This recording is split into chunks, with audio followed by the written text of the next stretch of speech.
One. Hello and welcome back to the Severn Chronicles, and we have the world famous Mr. Sensbach joining us today. How are you feeling, Mr. Sensbach? I'm feeling pretty good today. Good. That's what we like to hear. All right, you want to start us off? Yeah, I will. We do a question of the day, sort of. Okay, question of the day. So today, I think I will choose. Do you like summer, winter, autumn, or spring best? Where am I? We didn't. Am I living here still? Here. I'm living here still. Absolutely winter. Absolutely. Okay. I agree with that. I think. I don't like summer. I think it's Oh, hot, I hate like summer sticky. here. I just don't like the bugs. It's humid here. Humid, too hot. Like summer in like Italy is totally different than summer here. Oh, that's not true. Really? No. I think it's like I think Italy's like dry heat. It's hot. It's really hot. But it's like I'd rather have that over like the humidity that we have here. Agreed. Yeah. Dry heat's good, but it's still hot. It's still really hot. Yeah. I remember. And it's only getting hotter over there. Oh my. I never went there in the summer. I went there in What? not summer. How do you not go there in the summer? Why would I go there in the summer? It's hot. Okay. Got me there. Yeah. Why would we go in the winter? You went in the winter? Not in the winter, and spring break. So it was spring. Okay, so it was cooler. Southern Italy? We went from Rome to. Yeah, so up. spring break in Rome would be a decent temperature. Yeah, it would be nice. It was nice. So. On that note. So we're all winter. Are we all winter? I think we're all winter. Yeah. That season. First off, how long have you been teaching, Mr. Sensbach?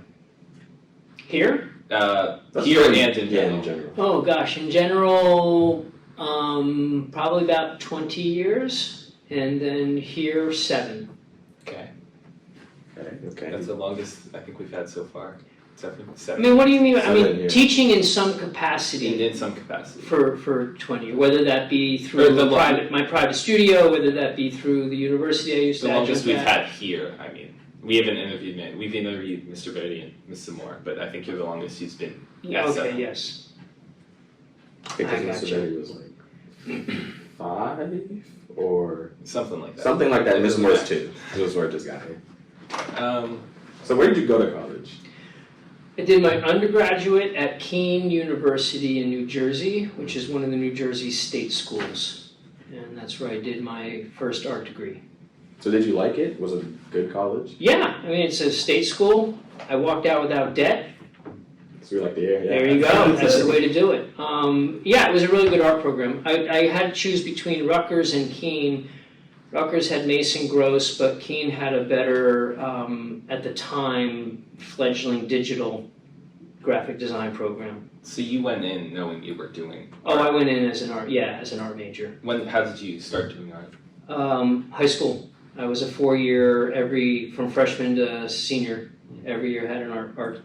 Was that all in clay or across? No, it was actually we didn't have any clay in our clay's an expensive program to have, and so our high school did not have clay. So it was drawing, painting. I did like 3D, and I remember the art teacher allowing me to cast a big block of plaster and carve it. So I had a very open art teacher that allowed me to kind of find my way, which was nice. So where are you from? I was born in New Jersey, grew up in a town called Island, which is kind of in the Woodbridge, Edison area, and lived there pretty much all through college. So you didn't have to go far for college? No, I commuted, yeah, and I worked for an architect all through college as well. So they would work around my schedule every semester. I'd say, here are my class hours, and they'd say, great, we'll come in the morning, come in an hour here, come in 2 hours there. And so every semester my schedule would change based on what my school schedule was. So it was kind of really nice. I've never been to New Jersey. Is it like a good state, or is it like? Well, Well, you know depends they say. what part you're talking about. My wife grew up in western, New Jersey, northwestern New Jersey, and that's absolutely beautiful up there. I grew up in more urban, sort of like Glen Burnie reminds me of where I grew up, New Jersey. Houses right in a row, kind of urban, or suburban, I should say. But I didn't know it. It was fine. Yeah. worked for me. How'd you get into teaching? Did you know you wanted to become a teacher? No, actually I was going to be an artist. I graduated with a graphic design degree. I worked for an ad agency, then I worked for a place that did trade show design. So I did all the graphics for the three-dimensional trade show designs. It was about then that I wanted to go back. This was, 1996 or around, 1994. And I was like, I think I want to go back and get my teaching degree because I really kind of liked the idea of kind of interacting in a different way than corporate America with people. And so I remember taking a class at Montclair, and I didn't really like it at that point. And so we had moved, my wife and I had moved at that point to Pennsylvania.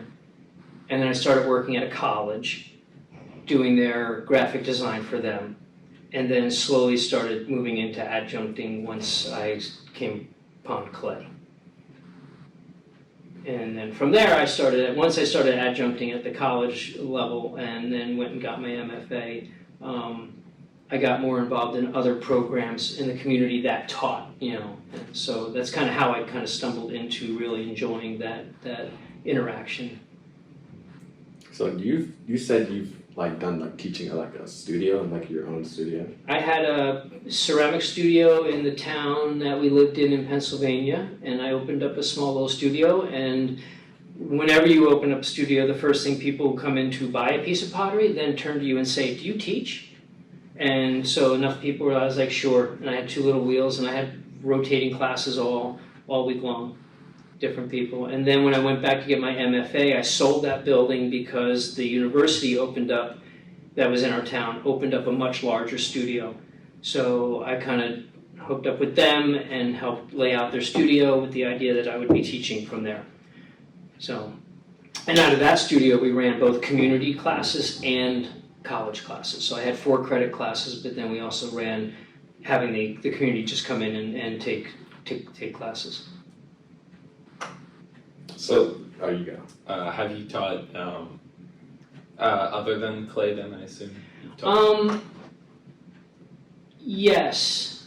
So I got into rock climbing in my early 20s, and I ended up guiding. So I ended up spending multiple years getting certifications and stuff, and up until when my son was born, I think I was still guiding when he was born. I stopped guiding a couple of years after because it just takes you out of it. I'm gone all weekend. If you were guiding a group, you'd be gone all weekend. Sounds interesting then. So that's teaching. You're out teaching knots and how to climb and proper safety stuff, and so. What would you say is your favorite thing to teach, just in general? Well, it would have to be ceramics. I know, I love the material. I love sculpture is great. I think the two are very, very different, and depending on my mood, I love the creativity of sculpture, the openness of sculpture. There's multiple materials you can express yourself in, and it helps you express different ideas based on those materials. But then there is just something about coming back to that connection between function and material, and how clay can so easily mold into that. And it's just neat watching people be able to make something that then they make that connection. Oh wait, I can use this, and then it gets better, and then they really like it and they really want to use it. Yeah. As opposed to what I hear on the sculptural side. I made this, but what am I going to do with it? That's not necessarily an issue in ceramics. Teaching for, as long as you have, what would you say is the most rewarding part of being a teacher? I think it's watching someone make that connection, get it. Watching someone connect to an idea that they had up here, and then watch it come into reality. And that watching them enjoy that process, and that, oh my gosh, I can do this. You know, and especially on the wheel, I see it a lot more on the wheel. When struggle, and all of a sudden the first vessel comes up, and it's like someone's like, "Oh my gosh, I made something!" You know, I think it's just seeing that satisfaction, you know, after trial and error. To go off that, what's the most challenging that you find about teaching? When someone's not connecting to the process or the material, getting someone motivated to work through, because there's people that are presented with a challenge and they just stay at it, and with ceramics that's really what you need to do. But there's a lot of people that don't have that personality, so getting them to understand we don't need to make something today, but we need to sit at the wheel and we need to center, open, and raise. And at the end of the day, a pile of wrecked clay is progress. Like, it's okay. You don't need to have a product. Yeah. You know, and trying to get that across that, and I think in Severn, where there's like so much put on succeeding, like what does that look like? In a clay studio, it's not always, I've made a product. You know, I went through the process today. And I have a little more understanding now than I did at the beginning of the day, but I still haven't, you know, made anything. I think that's the most challenging thing, to get that idea that it's okay. So how would you like describe your teaching style in the classroom? My teaching style, you know, it's interesting. It wasn't until I came here that I started really thinking about pedagogy and what my teaching style is, but I definitely fall in what is called the open studio theory, or I think TAP is another educational word for it. It's just providing the opportunity and allowing the student to find their own way. You know, a lot of my projects, as you two know, right, are prompt based. Yeah. Right. They're not. Clay is a little different because in the beginning of ceramics, you do need to know how to pinch and how to coil and before you can use this material to do something else. That is also one of the reasons why I like sculpture so much, is because I don't really need to master a material in order to explore it and use it for creative purposes. You know, so I do like the idea that in any one given class, like we can have 10 people in a class and someone's using paper mache and someone's using wire, and they're all exploring one prompt in a very, very different way.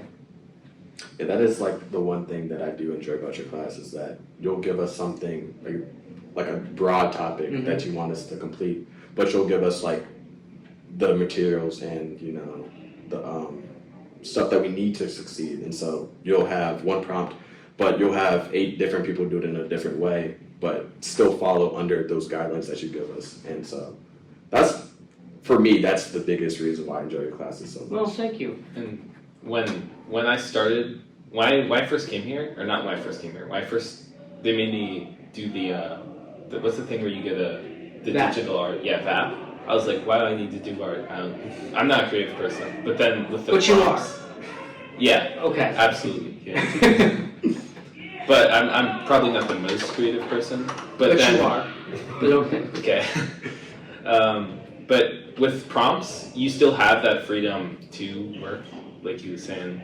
But it's not like you just let us do whatever, because I feel like if you did that, it would be difficult to focus on. Oh, you spin your wheels. Yeah. Yeah. I mean, and I do know, I mean, you've been in my class, no. I let you come up with the idea, and then I understand you don't know what you can do with wire. You don't know what you can do with wood. You don't know. So then I will usually come in and go, I love this idea. Here are 3 ways that you can approach this idea. Go and find one that works for you. Time up? No, that's right. Is that the problem? No, I mean, I would hope it. It's, you know, That's probably fine. it's fine. Did you charge it before we started? I did. Okay. I did. I charged it. No matter what, we have audio. And we do have audio, so that's all that really matters. You know, that's just Fair. That is fair. just extra at this point. Forgot I wanted to ask. Wanted to ask something.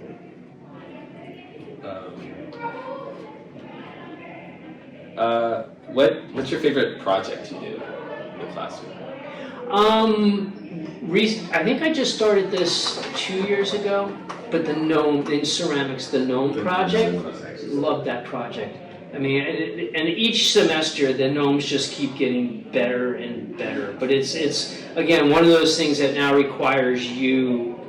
Okay, I know how to pinch. I know how to do this. I know how to now. Yeah. But now I'm asking you to make a very complex form and bring all of these different things together: coiling, pinching, and proportion. And I just get some great gnomes. I think I'm trying to think. It was Max Shields' gnome on the toilet. Yeah, I mean, that was that was classic.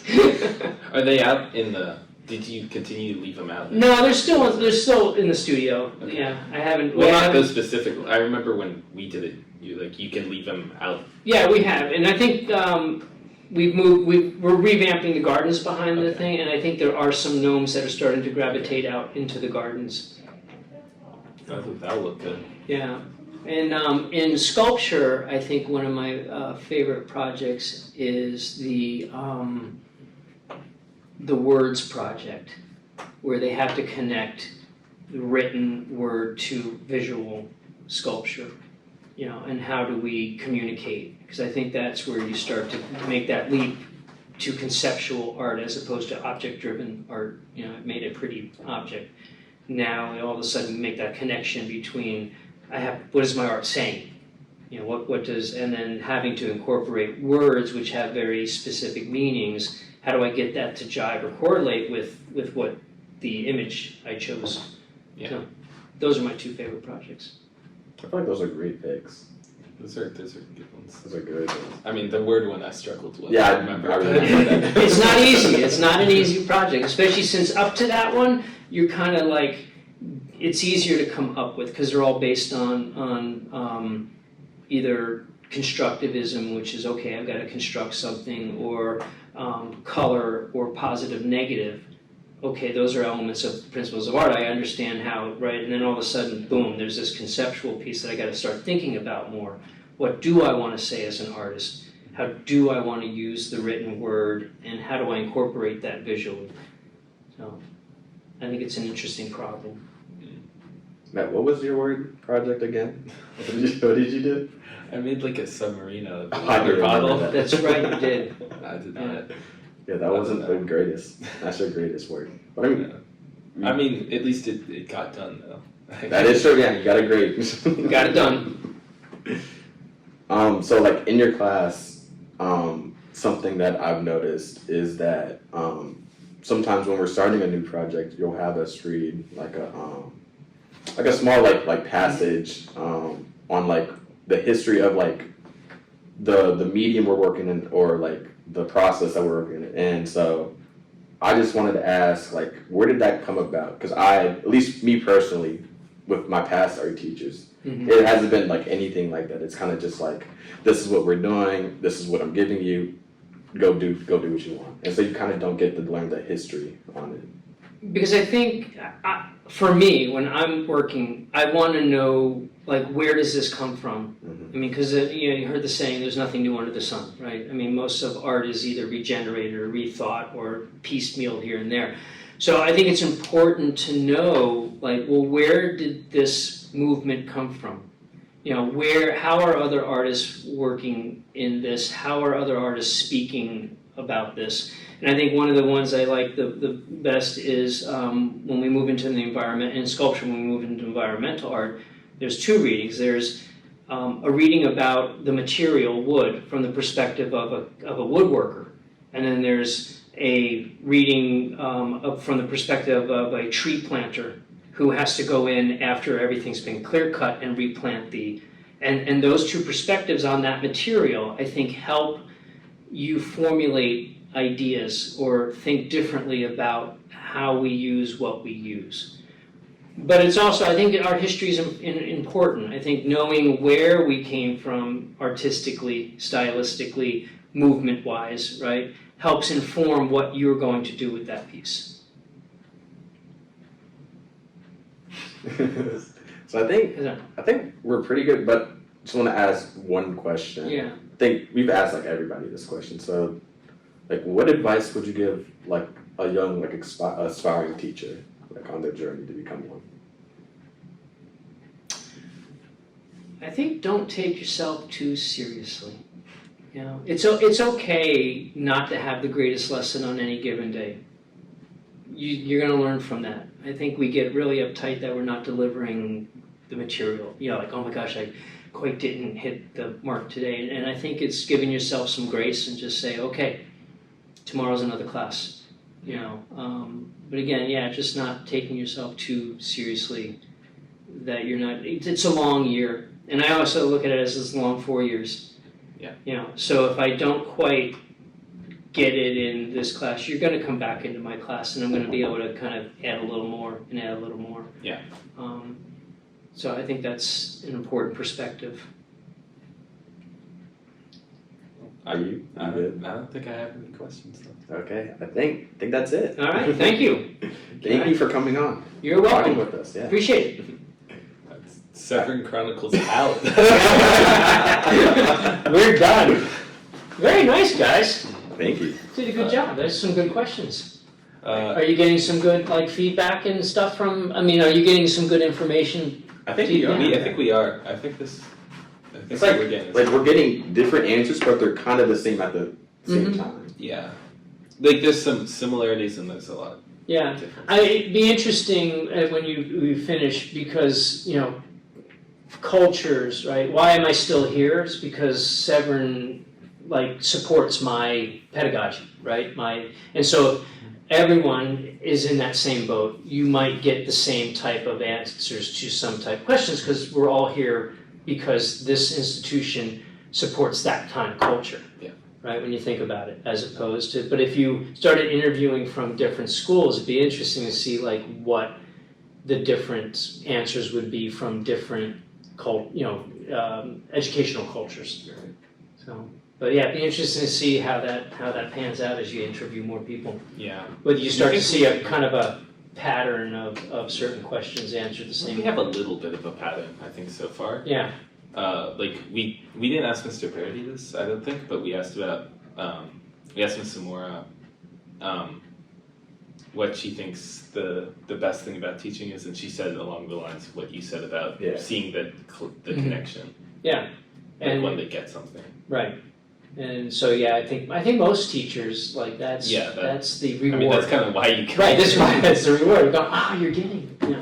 So, all right. Thank you. Yep. All right. Thank you. What's the channel name?